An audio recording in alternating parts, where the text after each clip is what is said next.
우리의 생애는 어쩌면 늘 전쟁의 삶을 살고 있는 것 같습니다.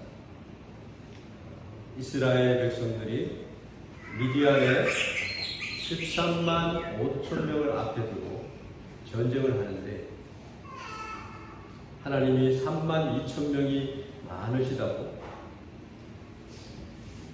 3만 1,700명을 돌려보내고 300명 용사를 두시고 하나님이 함께 하시지 않으면 전쟁에 승리할 수 없음을 그들로 보게 하신 그러한 기사의 말씀입니다. 우리는 이 사사기의 말씀을 잘 알고 있습니다. 오늘 말씀은 한번 따라해 보겠습니다. 하나님보다 앞서지 말자. 하나님이 함께 하시는 그런 우리 그리스도인들은 하나님께서 늘 함께 하시는 삶을 살고 있습니다. 그러함에도 불구하고 우리는 하나님을 완전하게 믿지 못하는 삶을 살 때가 있습니다. 여러분, 하나님은 살아계십니다. 하나님은 여러분과 함께 하십니다. 또한 하나님은 여러분을 도와주십니다. 뿐만 아니라 우리들은 그러므로 하나님을 기대해야 됩니다. 그래서 하나님을 기대해야 우리의 생애가 복된 것입니다. 하나님보다 앞서지 말라. 항상 우리는 내가 앞서고 하나님 잠깐 계세요. 내가 할 수 있습니다. 그렇게 얘기하기가 일쑤입니다. 여러분, 우리가 축구를 때때로 보기도 하고 우리 젊은이들은 축구를 굉장히 좋아합니다. 축구의 기본은 무엇입니까? 패스하는 거예요. 혼자서는 저 골대까지 내가 그 공을 가지고 가서 골인을 시킬 수가 없습니다. 그래서 패스를 잘하는 훈련을 엄청 많이 합니다. 패스를 잘 해야 돼요. 손흥민이가 아무리 뛰어나다 할지라도 많은 방어벽이 있는 곳을 혼자서 뚫고 나갈 수는 없다라고 하는 것입니다.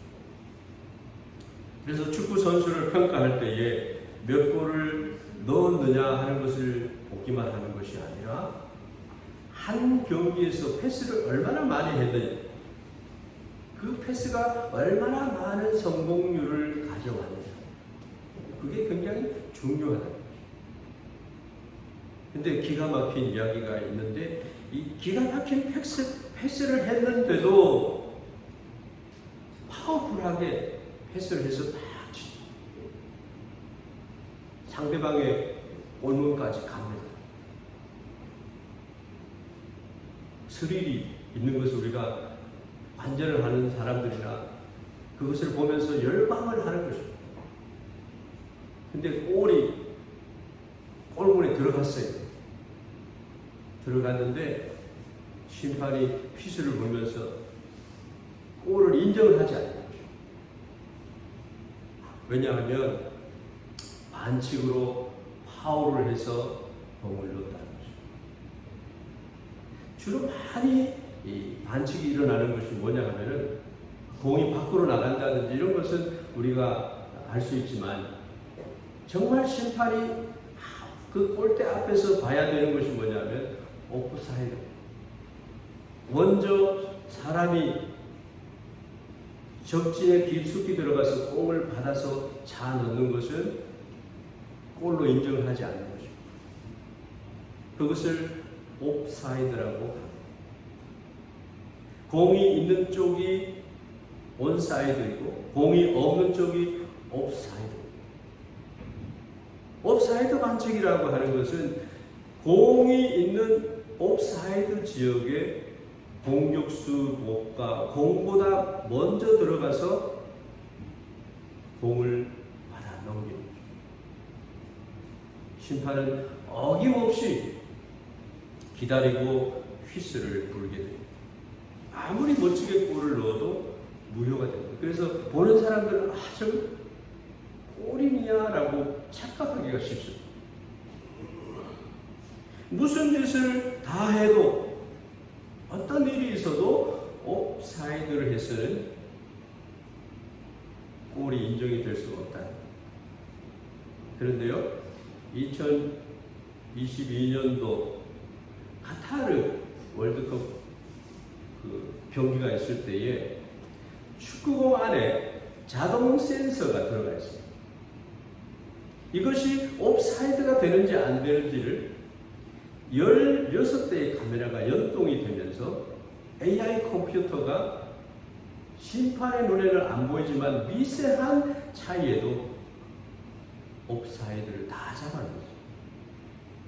공정한 축구 경기가 되었다.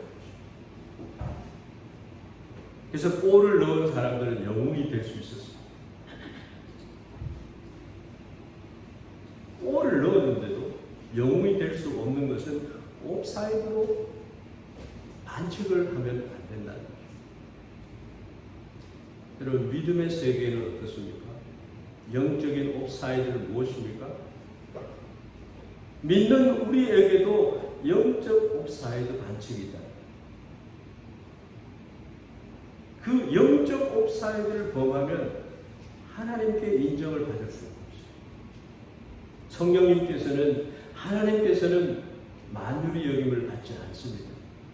거짓된 마음, 하나님에게 순종하지 않는 마음으로 내 마음대로 내가 생각하는 대로 그렇게 살지 말라는 거죠. 하나님보다 앞서서 들어가면 우리가 아무리 큰 일을 하고 멋진 일을 하고 대단한 일을 하고 놀라운 일을 해냈어도 그것은 무효가 됩니다. 그래서 우리는 바쁘면 바쁠수록 하나님께 기도합니다. 하나님, 이 어려운 상황을 어떻게 해야 됩니까? 여러분, 가정에 무슨 일이 있습니까? 누가 아픈 일이 있고 큰 시련을 만난 일이 있습니까? 하나님께 기도할 때 하나님 들으십니다. 나는 기도하고 우리는 늘 하나님께 예배하는 삶을 살 때에 하나님 우리와 함께 하심을 믿습니다.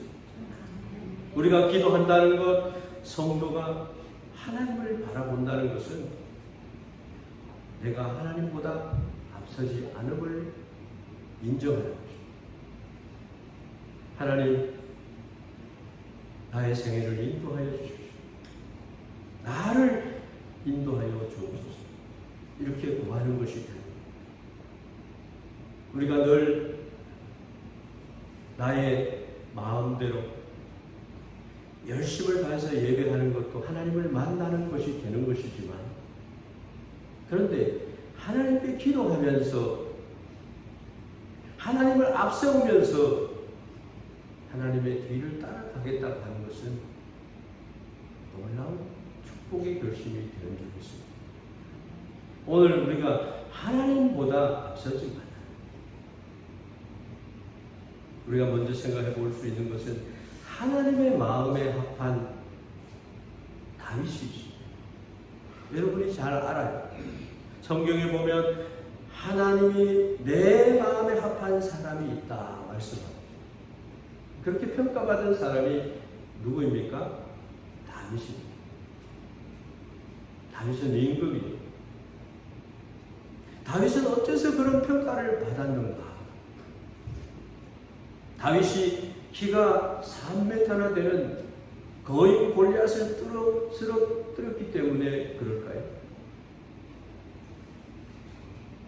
아니면 다윗이 지지 멸렬했던 나라였던 이스라엘 나라를 위대한 왕국으로 만들었기 때문인가요?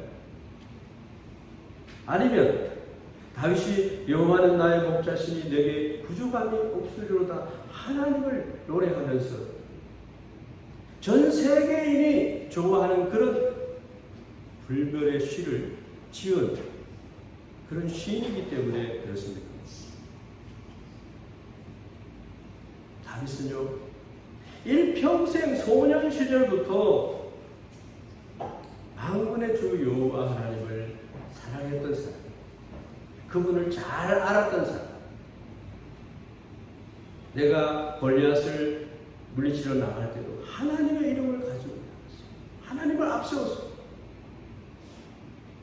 이스라엘 왕국을 위대한 왕국으로 세웠던 것도 하나님을 앞세웠고 그의 생애 전체를 돌아보는 시를 지었을 그 시편 23편도 하나님을 앞세우면서 살았던 생애에 걸작품의 시가 나왔다라고 하는 것입니다. 하나님 없이도 나는 괜찮아. 아주 교만한 사람. 창조자를 기억하는, 젊은 날의 여호와 하나님 창조자를 기억하는 것은요, 아무 낙이 없이 공허한 인생을 돌아볼 때에 낙담하는 그 순간에 후회하게 되는 일이다라고 하는 것입니다. 이 하나님의 마음에 합한 사람은 어떤 사람이냐? 사무엘상 13장 14절 말씀에 보면요. The Lord has sought out a man after his own heart. heart는 마음이잖아요. own heart, 한 마음. 한 마음을 가지는 거죠. 그분의 마음을 내가 가지는 거죠. 그 사람은 뒤에 서 있어요. 하나님은 앞서 서 있어요. 앞선 하나님의 마음을 내가 가지는 거예요. 원래의 뜻은 내 마음에 주님의 마음을 담은 사람. 하나님이 힘이, 하나님이 나와 함께 하시는 그러한 생애를 살아가는 사람을 하나님의 마음에 합한 사람이라는 뜻으로 해석을 하지만 직역을 하면 내 마음이 하나님의 마음 뒤에 있는 사람이다. 우리 신앙생활을 하면서 이 비법을 반드시 가져야 돼요. 하나님의 마음을 뒤따르는 사람. 하나님을 닮은 사람이 누구냐? 하나님의 마음에 합한 사람이 누구냐? 하나님 마음 뒤에 내가 있는 사람. 하나님의 뜻을 따르는 사람, 이런 뜻을 가졌습니다. 이런 사람이 하나님 마음에 합한 사람이고 그 사람이 바로 다윗이었다.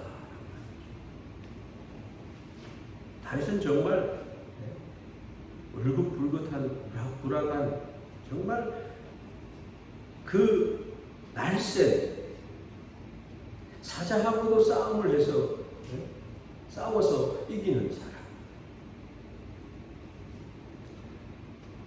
왕이었지만 하나님 앞에서는 하나님께 물었습니다.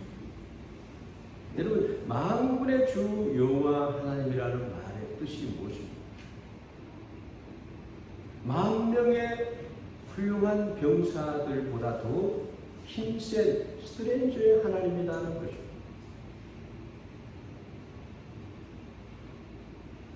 그분을 앞세워서 여러분 살아가는 생애 되기를 바랍니다. 아브라함이 그랬고, 야곱이 그랬고, 이삭이 그랬어. 다윗이 그랬어. 기도원이 그랬어.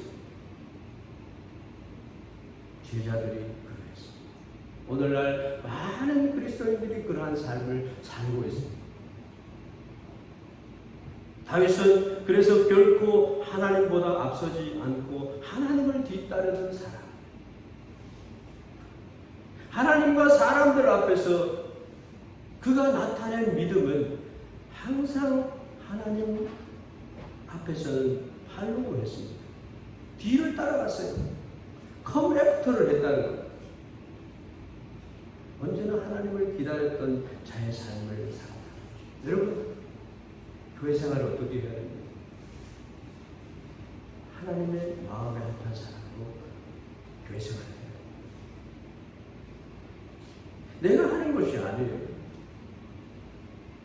다윗이 그렇게 할 때에 하나님께서는 그를 리더로 앞장서게 하셨고, 다윗의 삶을 통하여 하나님의 뜻을 다 이루게 하셨을 뿐만 아니라 다윗을 밀어주시면서 그렇게 하시기로 하나님이 작정하셨다고 하면서 다윗의 자손으로 예수 그리스도가 태어나게 해주셨다고. 그래서 다윗의 인생에 있어서 하나님께서 하나님이 되어드렸던 삶. 여러분들을 통해서 하나님은 하나님 되시기를 기뻐하시는 분이신 줄 믿습니다. 전폭적으로 하나님이 함께하는 사람이 될 것입니다. 그분들을 가르쳐서 내 마음에 합한 사람이다. 5 달란트의 위대한 하나님의 힘을 가진 사람. 세상에 아무리 위대한 사람도요, 2 달란트 이상의 그런 은사를 받은 사람밖에 없어요. 5 달란트를 남겼다라고 하는 것은요, 하나님이 함께 하셨다라고. 다윗을 하나님께서 5 달란트의 다윗으로 세워주십니다. 나는 안 돼, 나는 못해가 할 수 있거든. 무슨 말이냐? 믿는 자에게는 능치 못함이 없느니라. 다윗의 이 기록은 사무엘 상하에 기록이 되어 있습니다만, 다윗은 독특한 습관을 가졌는데, 좋은 습관을 가졌는데 그것이 무엇이냐? 어떤 일이 있을 때마다, 크고 작은 일이 있을 때마다 하나님께 묻는 거죠. 여호와께 여쭤봅니다. 주여, 올라가리까? 올라가라. 그러면 어디로 갑니까? 구체적으로 하나님께 묻는 것입니다. 성경을 읽어보면요, 안 물어봐도 되고, 임금이기 때문에 내가 할 수 있는 것까지도 하나님께 묻습니다. 그리고 나단 선지자가 와서 책망할 때 그 말씀을 하나님의 말씀으로 받습니다. 그리고 하나님 앞에 회개하는 것입니다. 안 물어봐도 되는 상황인데 그런데도 묻는 것입니다. 우리 교회도 그런 분이 계세요. 너무나 멋있어요. 신뢰가 아름답습니다. 교회가 아름답게 세워져가는 그러한 위대한 그리스도인이 우리 교회에 계십니다.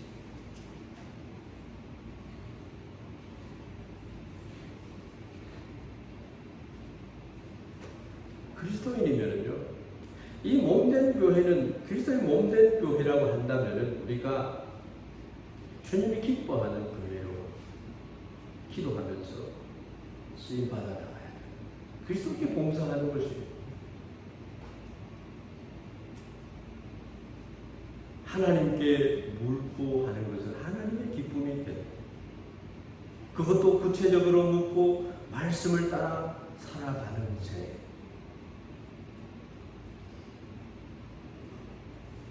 군대에 가면은 명령이라고 하는 것이 있습니다. 아름다운 것입니다. 설사 그 상관이 잘못된 판단을 하더라도 그 명령에 복종하는 것입니다. 위대한 것입니다. 군인이 그것을 부정하게 되면 사살을, 총살을, 옵사이드가 되는 거예요.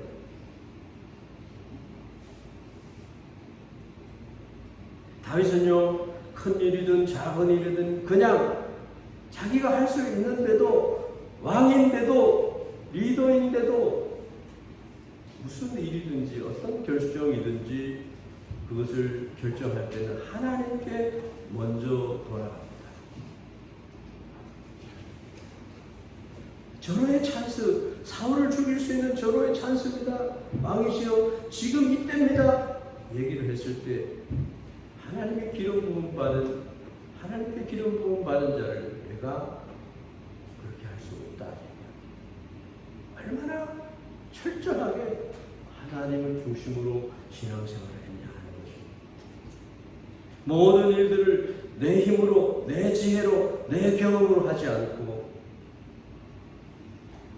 하나님께 기도하고 마음의 감동과 하나님의 사인이 떨어질 때까지 기다리면서 그렇게 움직여 갔다는 생각이었습니다. 그래서 항상 그리스도인들은요, 하나님을 믿는 사람이면 적어도 하나님에게 나의 생애, 나의 중심에 하나님이 중심이 된다면 하나님께 여쭙고 기도하는 것입니다. 하나님이 기뻐하십니다. 하나님보다 앞서는 삶을 살면 옵사이드 삶을 사는 거예요. 그 대표적인 사람이 사울왕입니다. 왜 사울왕이 버림을 받고 하나님께 버림을 받고 죽임을 당하고 자신뿐만 아니라 자손까지 왜 다 죽어야 했느냐?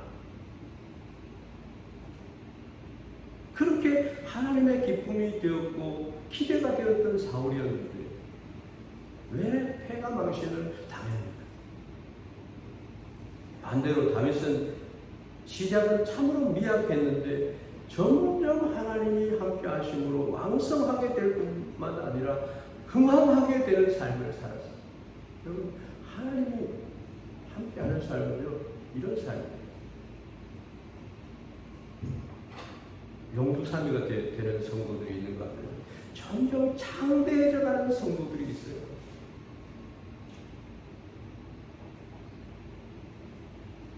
제가 여러분에게 사랑의 말씀을 전달합니다. 내 마음에는 어떤 생각이 듭니까? 나도 하나님의 마음에 합한 사람이 되어야지, 이런 말씀으로 들어요. 나를 뭐라 하는 말씀을 하시는구나, 이렇게 생각하면은 하나님의 말씀은 항상 사랑의 말씀, 공의의 말씀, 나보다 앞서는 위대한 지혜와 명철의 말씀이다, 우리가 인정해야 될 줄로 믿습니다. 사울왕이 하나님 앞에서 버림받고 퇴출을 받게 되는 이유가 역대상 10장 13절 14절 말씀에 기록이 되어 있습니다. 이렇게 기록이 되어 있습니다. 사울이 죽은 것은 여호와께 범죄하였기 때문이다. 그가 여호와의 말씀을 지키지 아니하고 또 신접한 자에게 가르치기를 청하고, 우라나의 씨라든지 그 지방에 가장 똑똑하다고 하는 사람들의 그러한 신접한 자, 귀신에게 접붙임을 받은 자의 가르침을 청했다. 그리고 중요한 것은 여호와께 묻지 아니하였으므로 여호와께서 그를 죽이시고 그 나라를 이새의 아들 다윗에게 넘겨주셨다. 사울에게 있어서는 비극입니다. 그러나 하나님과 이스라엘 나라에 있어서는 축복의 생애가 되기를 주의 이름으로 축원합니다. 다윗은 흥왕하고 사울이 이렇게 죽게 되는 그런 슬픈 이야기가 성경에 있습니다. 세 가지를 잘못했어요. 하나님의 말씀을 지키지 않냐. 두 번째는 신접한 자에게 가르치기를 청하고, 세 번째는 여호와께 묻지 아니하였습니다. 하나님이 세우셨는데 하나님의 말씀을 무시했어요. 사무엘이 해야 될 일들을 자기가 왕이라고 권세를 가지고 하나님의 종이 해야 되는 일을 자기가 해버렸어요. 그때부터 하나님 그의 일을 바꿔버렸어요. 그래서 그는 다윗을 죽이려고 많은 나라의 군사들을 다 동원했어요. 하나님이 자연 만물을 움직여가면서 다윗을 지켜주셨어요. 바로 앞에 다윗이 있었음에도 불구하고 그것을 보지 못하게 하셨어요. 하나님은 그러한 분이십니다. 사울은 죽게 되었고 시골 목동 출신 다윗은 사울의 왕위를 계승하게 되었습니다. 사무엘에게 똑같은 기름을 부음을 받았는데 왜 다윗은 이렇게 되고 사울은 죽임을 당해야 됩니까? 완전히 다른 인생이에요. 그것은 하나님께 먼저 묻느냐, 먼저 묻지 않느냐. 여러분 주의를 성수함에 있어서도 내가 주인이 되어가지고 내 마음대로 판단해서 내가 바쁜 일이 있어서 주의를 어겨도 돼 이렇게 생각하면 하나님이 섭섭해하시고 하나님은 십계명 율법을 우리를 사랑하셔서 우리에게 주셨습니다. 목회자는 어떤 사람이냐? 그러한 삶을 격려하고 축복하고 하나님의 축복을 받도록 권면하는 그러한 사역을 하는 자예요. 그래서 여러분들이 목회자의 말이고 이 교회를 담임하도록 된 것은 하나님이 책임을 이 교회가 잘못된 방향으로 갈 때 하나님이 여러분보다 저에게 더 책임을 물으십니다. 그래서 저는 하나님께 늘 기도하고 묻고 다윗처럼 이렇게 목양을 해가는 사람이 되어야 된다.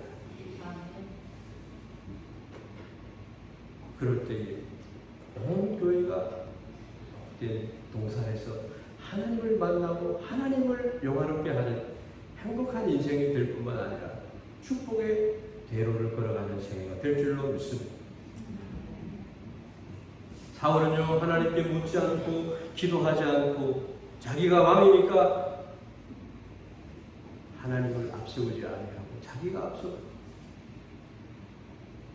그것으로 자신뿐만 아니라 자손까지 해를 입게 된 슬픈 이야기. 하나님의 펼쳐놓은 그 연극에서 퇴장을 해버리게 되는 다윗은 약했습니다. 부족했습니다. 안 되는 사람인 것 같이 보였습니다. 그러나 그가 하나님을 앞세웠을 때 하나님의 인도하심을 따라갔을 때 하나님의 마음에 합한 사람이 되었을 때 예수 그리스도의 조상이 되는 축복을 받게 됩니다. 우리가 무슨 일을 하든지 세상에서 어떤 일을 하든지 교회에서 어떠한 직분을 받아 어떤 일을 하든지 물었어요. 목사님 이런 일을 어떻게 해야 돼요? 함께 기도합시다. 복음을 위해서, 주님을 위해서, 나를 위해서. 좀 이따가 말씀이 나오겠습니다만 하나님을 위해서, 기도원을 위해서라는 말이 나옵니다. 여러분 생애 가운데 신앙생활에 있어서 항상 하나님보다 내가 앞서지 마라.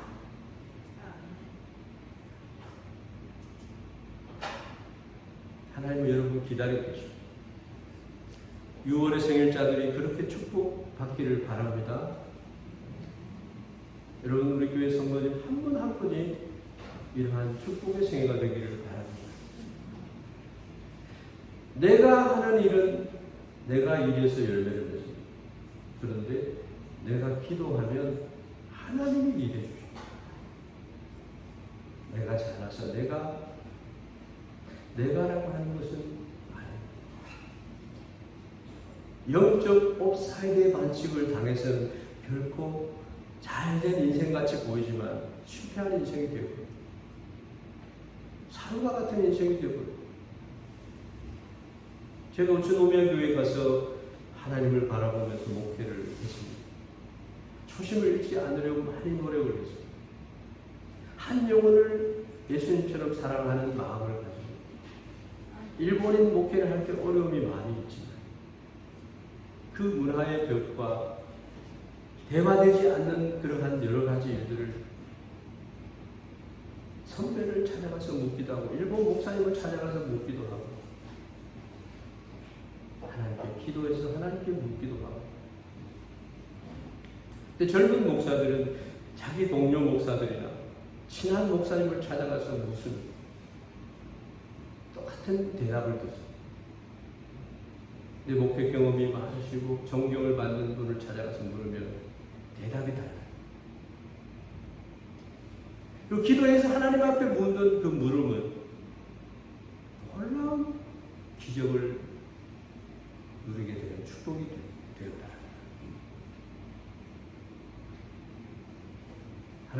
동역자를 세워주시고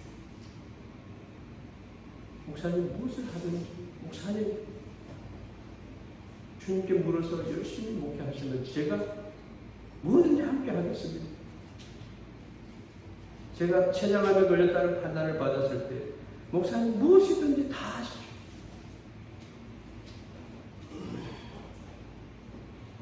췌장암이 없어졌다는 얘기를 듣고 그분에게 제일 먼저 전화를 했어요. 있었는데 분명히 있었는데 없어졌어요. 기뻐하면서 기쁨을 나눴던 적이 있습니다. 하나님께 자리를 내어드리는 거예요. 하나님께 묻는 것입니다. 그렇게 사역을 했더니만 자그마한 교회에서 새 예배 땅을 건축하는 축복을 주시고 니가따라고 하는 300km 떨어진 곳에 전략적으로 교회가 있어야 하는 곳에 개척교회를 해서 처음에는 가정교회가 되었는데 나중에는 니가따 여기 있는 바로 옆에 집을 사서 예배당을 짓고 목사님이 부임하게 되는 그런 개척교회를 세운 적이 있습니다. 마치 다윗에게 주님 당신의 일을 맡기셔서 하셨던 것처럼 축복의 통로가 되게 하셨던 것처럼 되어지는 것을 보게 되었습니다. 기도 응답이 있고요. 선한 영향력을 끼치는 교회가 되고요. 작은 무리가 모여 예배를 드렸지만 천국의 기쁨을 누리는 삶을 누리게 되었다. 처음에 제가 갈 때는 교회가 양분이 되었어요. 목사님을 존경하는 그런 무리들이 있었고 목사님을 쫓아내는 그런 무리들이 있었어요. 교회가 두 교회가 합병이 되었기 때문에 그러한 일이 있어졌다는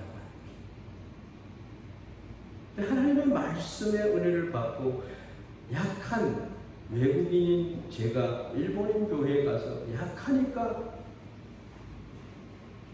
하나님이 더 많이 역사하는 것을 경험했어요. 하나님께 물어서 했기 때문인지도 모릅니다. 굉장히 어려운 목회를 했는데 저에게는 늘 기쁨이 있었어요. 샘솟듯 하는 기쁨이 있었어요. 말씀을 전할 때마다 기쁨이 있고 하나님의 사랑이 솟아가려고 하는 것을 보았습니다. 교회의 비본질적인 것 때문에 아주 시끄러운 교회들이 많이 있습니다. 하나님의 말씀이 앞서야 되고 하나님에게 물어서 해야 되는데도 불구하고 본질적인 것은 잃어버리고 오사카 교회도요. 그래요. 동경교회도 그래요. 교회들마다 다툼이 있어요. 비본질적인 것 때문에 교회 일을 하는 데 있어서 장로님에게 묻고 하지 아니하고 했다고 교회가 그 오사카 교회 큰 교회가 지금도 200명 넘는 성도들이 모이는 그 교회가 시련을 받았어요. 목사님을 교회에서 퇴출시켰어요. 목사님 마음대로 쓸 수 없는 일.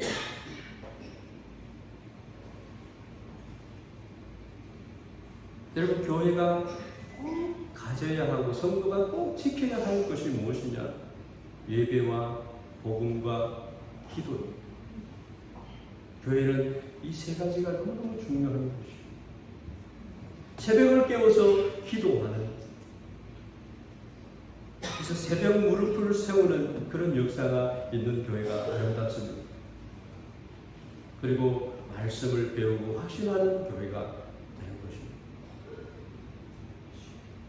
그래서 말씀을 읽고 배우고 성숙한 그리스도인들이 많은 교회가 되어야 돼요. 그래서 우리가 지금 그러한 것을 제가 부임하고 난 첫 해에 10월 달에 비전 수양회를 할 때 그때에 나왔던 것은 성숙한 그리스도인을 세우는 것이 비전이 되어야 됩니다. 정답이었어요. 배우고 확신한 일에 거하는 사람들이 많이 세워질 때 교회가 흔들리지가 않는 것입니다. 그리고 주님께서 말씀하셨던 것처럼 충성된 자들을 세워라 말씀하셨습니다. 하나님의 마음에 합한 사람을 세우는 거죠. 내가 뭐가 되었다라고 할 때 하나님보다 앞서는 자가 되면 하나님이 역사하지 않는 것입니다.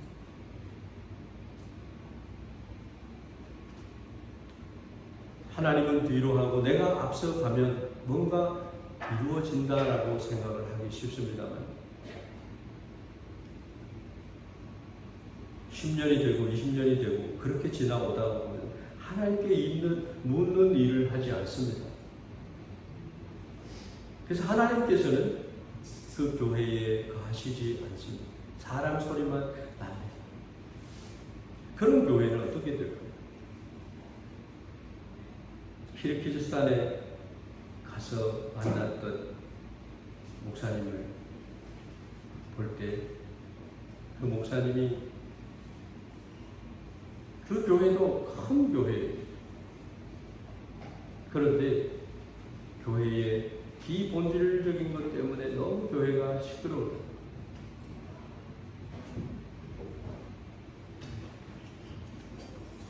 이 지상의 교회는 그런 연약함이 있음을 인정해야 하는 것이지만 그러나 아름다운 교회도 얼마든지 있음을 봅니다.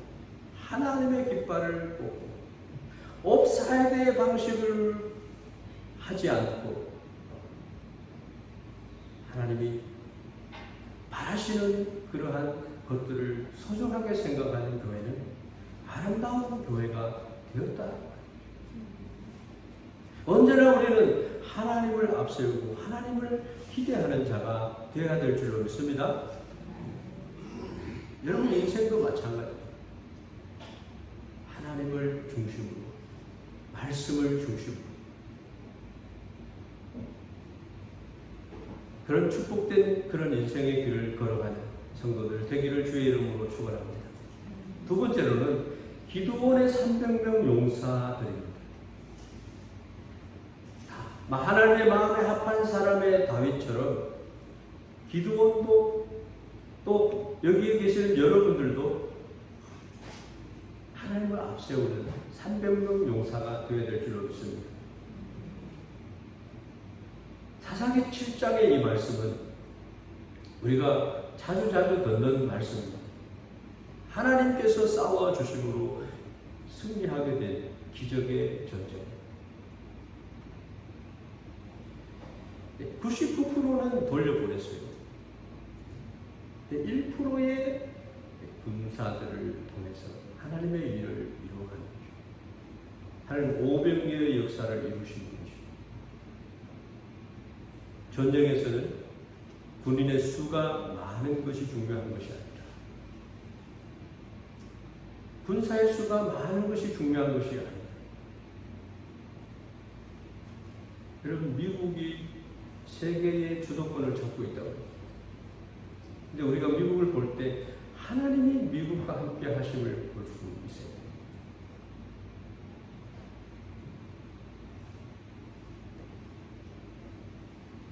다른 각도로도 미국을 우리가 볼 수가 있겠지만 믿음의 사람들은 그러한 눈으로 미국을 바라본다라고 하는 것입니다. 하나님의 말씀을 따르고 그 말씀을 사랑하는 자들에게 하나님께서 늘 함께 하심을 보게 됩니다. 2절 말씀이 있습니다. 여호와께서 기드온에게 이르시되 너를 따르는 백성이 너무 많다. 내가 그들의 손에 미디안 사람을 넘겨주지 아니하겠다. 왜냐하면 이스라엘이 나를 거슬러 스스로 자랑하기 때문이다. 그들이 내 손이 나를 구원하였다 할까? 그렇게 하나님이 말씀하고 계십니다. 한번 따라해 보십시오. 내 손이 나를 구원하였다 할까?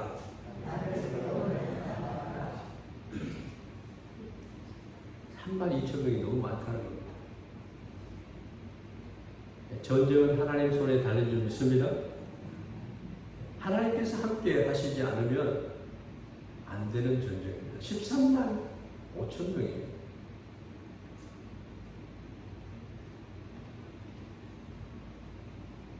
하나님이 아니면 안 되는 사람들이 우리 인생은요 모르는 것입니다. 그래서 하나님은 이렇게 말씀합니다. 너희는 가만히 있어 내가 하나님됨을 알지어다. 내가 온 나라 중에서 높임을 받으리라. 내가 세계 중에서 높임을 받으리라 하시도다. 시편 36편 10절 말씀.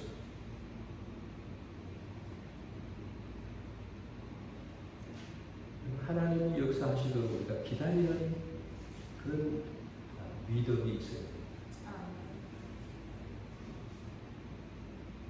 저도 여기 와서 제 경험으로 제 선교사 생활로 잘할 줄 알았는데요. 아니에요. 그래서 보라 내가 세일을 행하리라 이렇게 바꿨어. 내가 하는 것이 아닙니다. 당신께서 하시니. 그래서 우리는 어떻게든지 하나님께서 기도하는 교회를 만들어 주셨습니다. 새벽 기도를 하도록 만들어 주셨습니다. 한 사람이 나와서 기도하든 100사람이 나와서 기도하든 기도하는 사람이 있음을 하나님 기뻐하십니다. 보라 내가 새 일을 행하리라. 보라 내가 아름다운 교회 행복한 성도가 되게 하리라. 하나님의 영광을 바랍니다. 그래서 사랑하는 성도 여러분, 아무리 어렵지 않는 얘기, 하나님 도와주세요라고 하는 고백하는 사람이 되는 것은요, 하나님에게 사랑을 받는 최고의 사람이 될 줄로 믿습니다. 그래서 하나님께서 하셨습니다. 여기까지 하나님께서 나를 도와주셨습니다. 에베네셀의 하나님, 이것은 하나님의 은혜입니다. 그렇게 고백할 수 있는 여러분이 되기를 주의 이름으로 축원합니다. 은혜를 고백하는 사람들이었던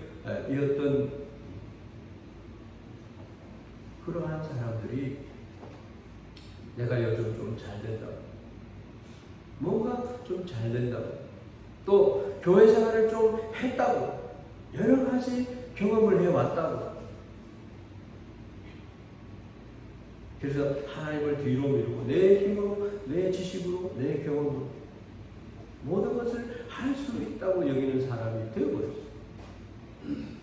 이런 사람들은요 31,700명의 사람입니다.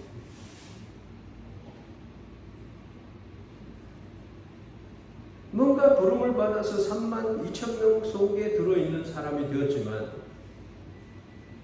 하나님은 영적 옥타이어 반칙을 하는 사람들을 다 골라냈어요.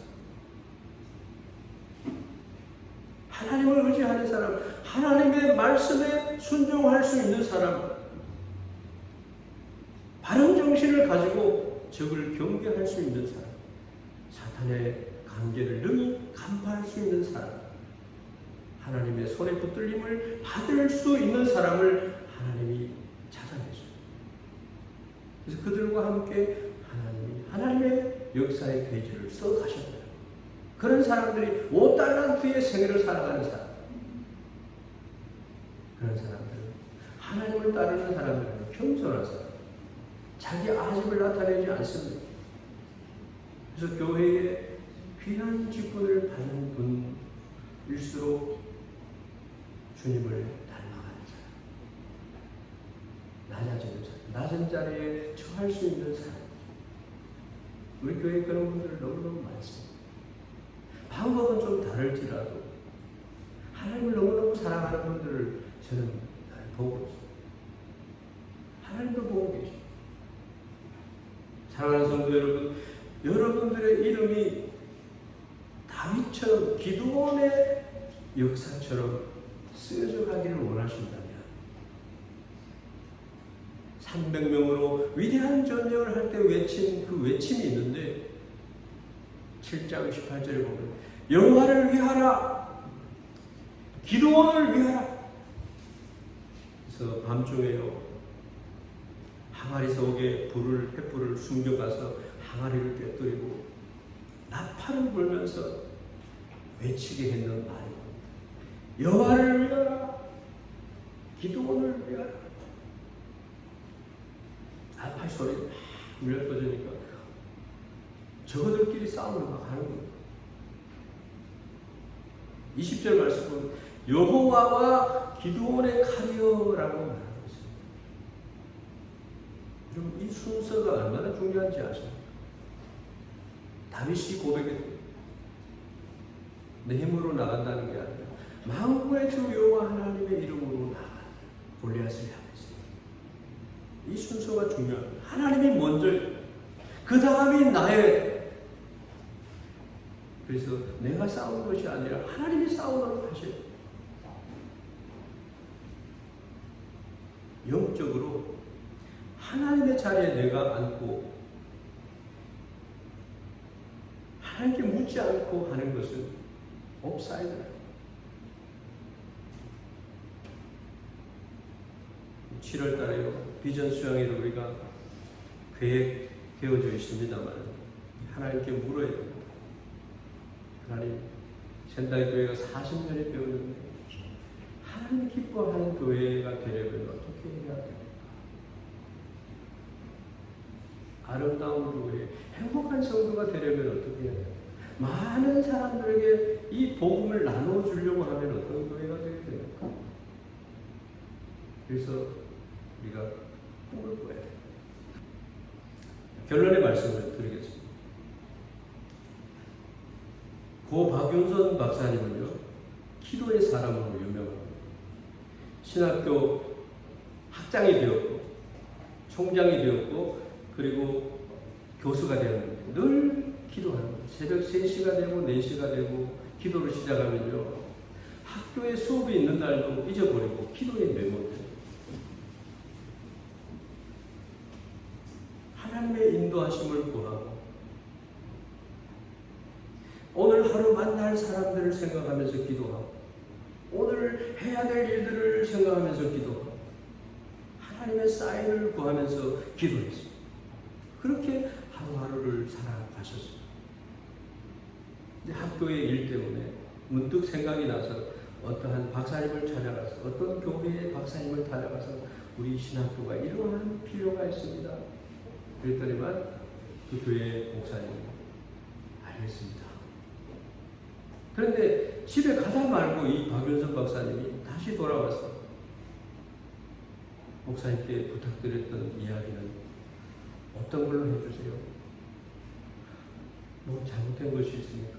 제가 원찮게 한 것이라도 있습니까? 아닙니다. 내가 하나님께 물어보지 않고 내 생각대로 목사님에게 이야기를 했기 때문에 목사님이 흔쾌히 대답을 했지만 이거는 어떤 걸로 해주세요. 이런 에피소드들이 박윤선 박사님의 전기의 책 속에 많이 나옵니다. 여러분이 잘 아는 5만 번의 기도의 응답을 받은 조지 뮬러 목사님, 그 10,000명이 넘는 고아들을 돌보면서 늘 하나님을 앞세워서 이겼다는 것. 그의 인생 목표가 3가지 있는데, 첫째는 내가 하나님보다 앞서지 않는다. 두 번째, 내가 성령님보다 앞서지 않는다. 세 번째가 내가 기도하는 것을 제외하고는 앞서지 않는다.